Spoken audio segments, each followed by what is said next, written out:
bonsoir et merci pour la fidélité renouvelée au programme de votre télévision Al Mouridia TV. Bienvenue dans ce principal rendez-vous d'information de la soirée. Voici les titres. Au sommaire de cette édition préparatif des grandes journées culturelles dédiées à Cheikh Ahmadou Bamba, le comité de pilotage était à Saint-Louis ce week-end. La caravane a visité plusieurs sites symboliques où Serigne Touba a eu à séjourner. Et puis Ramadan et vente d'articles religieux, un commerce qui marche à merveille en ce mois béni de Ramadan dans la ville sainte de Touba, ceci au grand bonheur des acteurs du milieu. Sur l'international aux États-Unis, une fusillade à Orlando dans une boîte de nuit qui a fait donc 50 morts et 53 blessés. Le tireur a été tué par la police.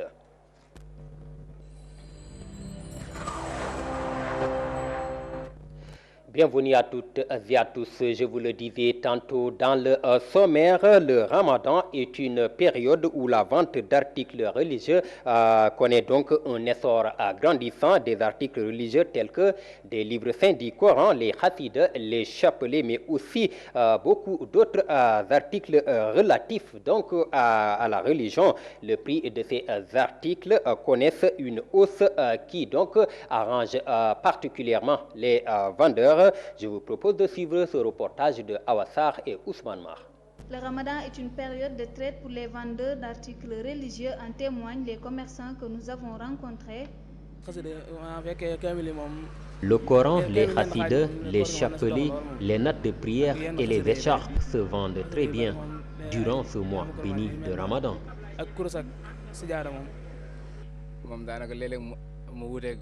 Le Ramadan est différent des autres mois. Les gens viennent acheter les Hasides comme Bichri, Djali Batoul et autres. Ça marche vraiment bien. Ramadan, c'est autre chose. Il y a forcément un changement par rapport à la vente. Alhamdulillah, nous rendons grâce à Dieu. Autre article très convoité, surtout en ce moment, c'est le chapelet. Le confectionneur nous explique combien ce métier est complexe. C'est un métier qu'on apprend. Par exemple, moi, je récite constamment l'Ikhlas en confectionnant le chapelet. Je gagne ma vie grâce à ça. C'est une activité qui marche surtout avec le Ramadan. Ça fait longtemps que je viens ici réparer mon chapelet. On utilise le chapelet pour prier, mais aussi pour implorer Dieu. Le Ramadan est une période où les musulmans augmentent leurs prières. C'est ce qui explique l'explosion des ventes d'articles religieux. Awassar, la cérémonie officielle clôturant le Magal de Serigne Souhaïbou Mbacké a eu lieu ce samedi à Darou Khoudoss. C'était en présence de plusieurs autorités religieuses dont Serigne Bassirou Abdou Khadre, le porte-parole du Khalife général des Mourides, aussi le porte-parole de la famille de Serigne Souhaïbou Mbacké, Serigne Sey Mbacké. Le chef de l'État Macky Sall a envoyé une forte délégation gouvernementale conduite par le ministre de l'Industrie et des Mines, Ali Ngouille Ndiaye. Je vous propose de suivre ce compte rendu. Le Magal de Serigne Souhaïbou Mbacké Ibn Cheikh Ahmadou Bamba a eu lieu ce samedi à Darou Khoudoss. L'événement a été clôturé par la traditionnelle cérémonie officielle qui a vu la participation d'éminentes autorités religieuses et gouvernementales et a été présidée par le khalife de la famille Serigne Cheikh Sey Mbacké. Le khalife général des Mourides a été représenté par son porte-parole Serigne Bassirou Abdou Khadre Mbacké. Serigne Touba recommandait vivement aux talibés de suivre la voie de Dieu. Il avait même tenu à rappeler que tout talibé qui respecte ses directives ne s'égarera jamais. Donc cela est suffisant pour nous de s'entraider, de s'aimer et de se respecter. Je renouvelle ces propos car, il faut le dire, c'est la bonne voie à suivre.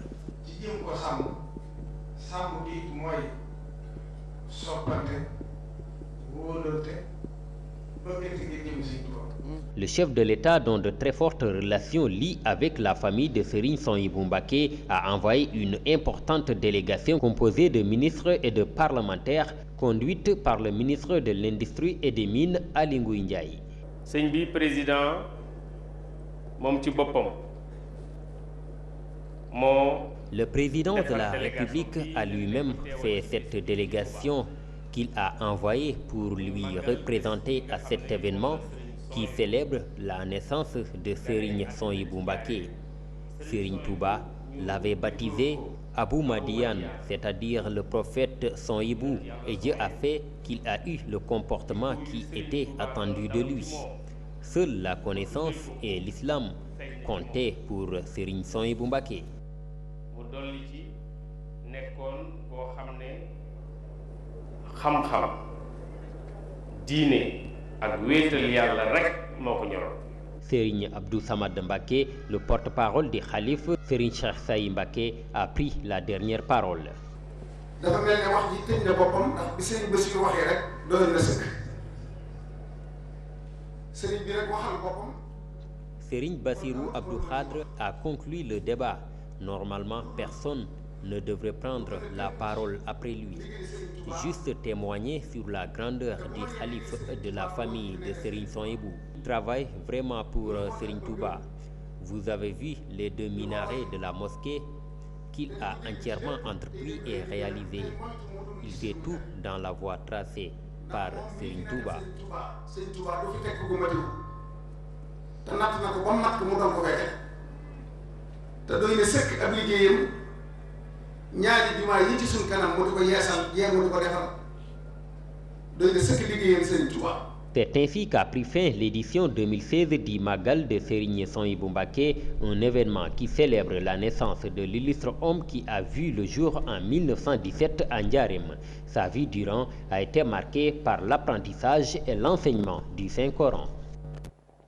Voilà, c'était à l'instant donc la cérémonie officielle clôturant le Magal de Serigne Souhaïbou Mbacké qui a été présidée par Serigne Cheikh Say Mbacké, mais aussi le porte-parole du khalife général des Mourides, Serigne Bassirou Abdou Khadre. Je vous l'annonçais dans le sommaire en prélude aux grandes journées culturelles dédiées à Cheikh Ahmadou Bamba prévues les 16, 17 et 18 juillet 2016 à Dakar.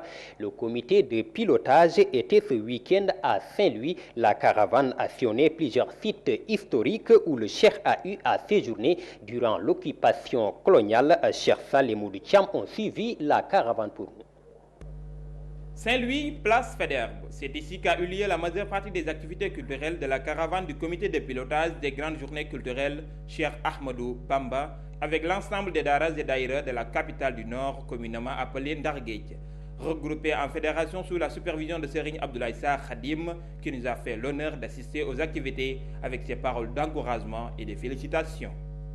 daayira Hizbut Tarqiyyah bi ña ko sosoon ba mu daataan ñëw ci seen loxo yéen ñii bu ñu fi teewoon tey jii bu ñu leen gisoon te ñu ngi leen di gis it ndax ñu ngi leen di gis ci. Si vos prédécesseurs revenaient et de vivre avec nous cette journée à animation culturelle, ils ne seront pas déçus ou surpris de vos comportements qui sont toujours en phase avec les enseignements de Cheikhoul Khadim. na ko sëñ bu mag bi waxee lu baax lu tuuti dana indi lu baax lu bare loolu moo tax ba ma ñëwee itam livre d'or ba bayit ba ma ca bind. Et je l'avais bien écrit en verset dans votre livre d'or. wahdi siraat al mustaqima kulli waj'al kasiran laysa yafna kulli. yaakaar naa ni yàlla def na ko ci Hizbut Tarqiyyah. Donc on ne peut que vous réitérer nos congratulations. Les prestations ont démarré vers 20h, justement après la rupture du jeûne, avec des beaux vers de Cheikhoul Khadim, Khadim Rassoul.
Une organisation bien assurée par la Dara locale de Hizbut Tarqiyyah. ci ñaari fan nañ ko wax waaye dañu ndigal moom boo ko jëfee ci saa si sëñ Tuubaa ci bopp moo ne potoxlu loolu ba mu amee dañoo génne comité pilotage élargi bi nga xam ne daayira. On nous a informé juste 2 jours avant, mais par la grâce de Serigne Touba, on a pu, avec l'appui des daïra, former un comité de pilotage élargi avec le collectif des anciens membres, le courel des 2 Rakka qui a assuré presque toute la mobilisation.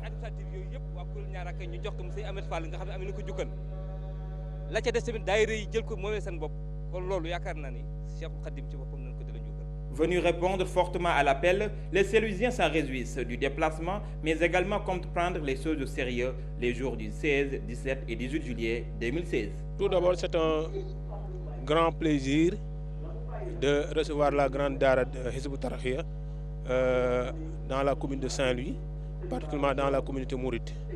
Et je crois que ça va en droite ligne avec les recommandations de l'islam, mais aussi avec les recommandations de Cheikhoul Khadim. C'est la fraternité qui doit être de mise entre les frères musulmans et les frères mourides. Je ne dirais pas que je suis impressionné parce que on est né dans le Tariqa mouride, on a grandi également dans le Tariqa mouride. Donc je ne dirais pas que je suis impressionné, mais en tout cas ils sont en train de faire comme ils l'ont toujours fait, un travail remarquable, un peu partout au Sénégal. Naturellement, comme on le fait d'habitude, je fais partie de la commission qui gère un peu les systèmes d'information géographique. Donc voilà, tout est fait prêt. On est déjà partant, sur tous les plans, comme on a l'habitude de le faire lors du Grand Magal. Inch'Allah Rabbi, on ne ménagera aucun effort pour être présent tant sur le plan intellectuel que sur le plan technique. Bien sûr, nous y sommes tous, nous étant Saint-Louisiens, nous y sommes tous. Nous sommes tous pour ce travail parce que nous sommes intéressés dedans. Donc je pense bien qu'à travers le travail de Cheikh Ahmadou Bamba, tous les mourides sont intéressés, étant d'Hizbut Tarqiyyah ou pas. Ainsi, d'autres étapes et d'autres localités verront la caravane selon le comité de pilotage des grandes journées culturelles Cheikh Ahmadou Bamba. Mais en tout cas, les Saint-Louisiens sont prêts à relever le défi de la mobilisation les jours J. Saint-Louis, Sersal, Moudoucham, Al-Mouridia TV. Chers salles téléspectateurs, vous l'aurez rectifié par vous-même. C'était donc à l'instant l'animation culturelle. C'était une séance d'information et d'animation en prélude donc de ces grandes journées prévues les 16, 17 et 18 juillet 2015 au lieu et place du site de la visite donc des sites historiques où le Cheikh a eu à séjourner durant l'occupation coloniale. Un reportage que nous allons vous proposer dans nos futures éditions. Mise en place en 2010, le projet de la Grande Muraille Verte qui se veut une solution pour la désertification et les défis environnementaux a tenu ce matin à Dakar sa 5e session ordinaire du Conseil des ministres des 11 États membres de ce projet. Cette session s'est tenue en présence du Premier ministre Mohamed Boun Abdallah Dionne. C'est un reportage de Aminata Samba Sen et Mohamedien.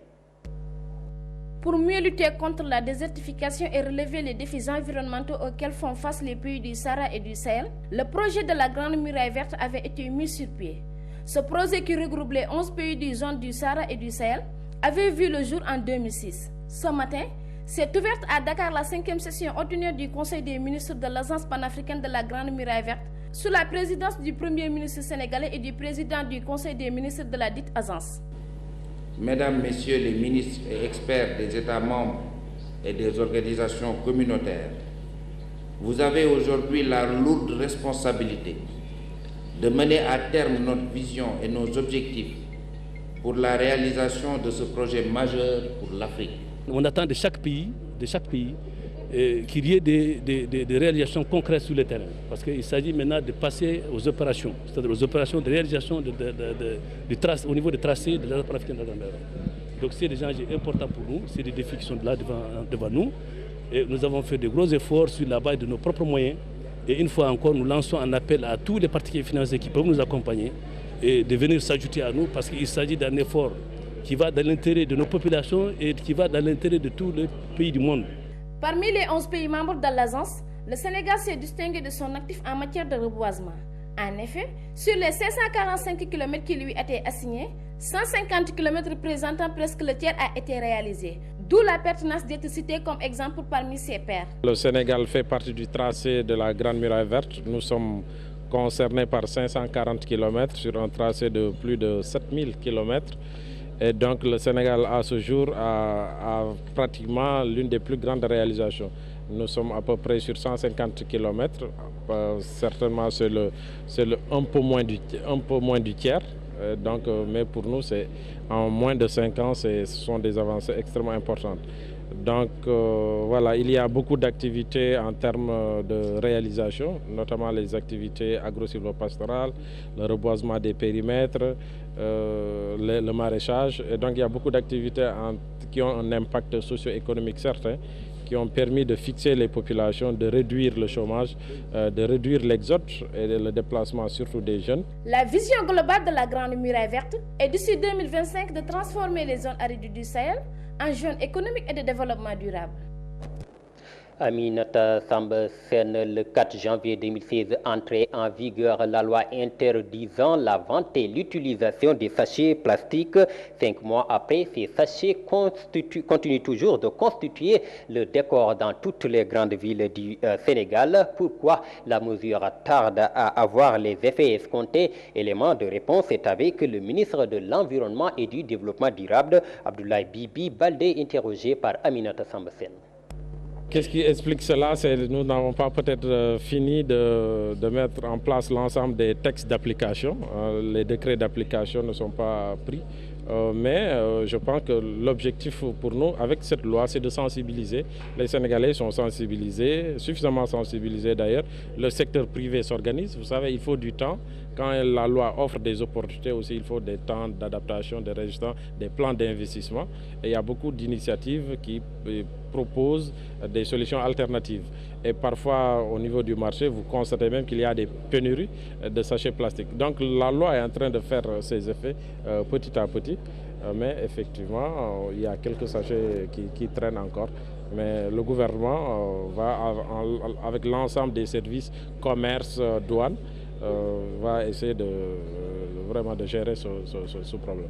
Se prendre les décrets d'application et aussi qu'au niveau des initiatives privées, qu'il y ait des solutions alternatives et que les populations elles-mêmes se débarrassent carrément de ces sachets plastiques. Et je pense qu'on continuera la sensibilisation et puis avec les textes qu'il faut. Et au moment venu, vraiment on n'hésitera pas à sanctionner et à corser les sanctions. En plus bref, le chef de l'État Macky Sall a inauguré ce matin le centrale électrique de contour global qui a donc une capacité de 53 MW. C'est au Cap de Biche. La centrale va donc fonctionner au fioul lourd mais aussi au gaz naturel. L'investissement a été donc fait par l'État du Sénégal et ses partenaires et s'élève à plus de 100 millions de dollars qui est équivalent à plus de 45 milliards de francs CFA. Et puis la journée mondiale du don de sang sera célébrée demain avec comme thème le sang, un lien universel. Le Centre national de transfusion sanguine va accueillir la cérémonie officielle qui sera présidée par le ministre de la Santé et de l'Action sociale. Le slogan adopté est cette année plus partager la vie, donner votre sang plus. Ceci donc pour encourager les populations à donner un peu de leur sang. Voilà qui met un terme à la première partie de ce journal. Place maintenant à l'actualité internationale.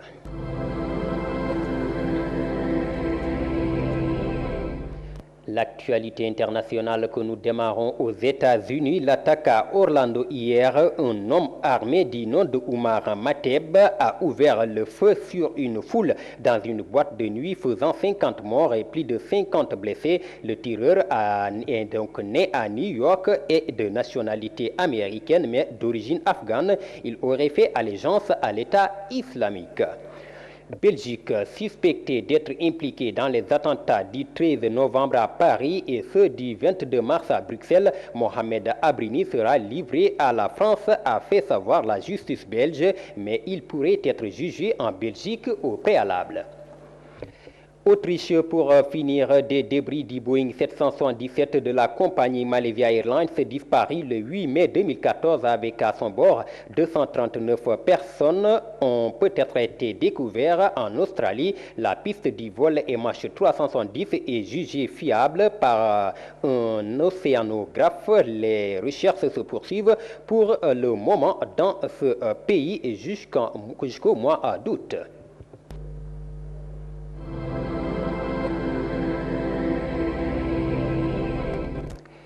Voilà, chers téléspectateurs du Sénégal comme de la diaspora, c'était tout pour ce principal rendez-vous d'information de la soirée. Merci de nous avoir suivis sur la première chaîne de télévision IP du Sénégal émettant depuis Touba, la ville de Providence. Excellente fin de soirée à toutes et à tous et bonsoir à tous. Le journal.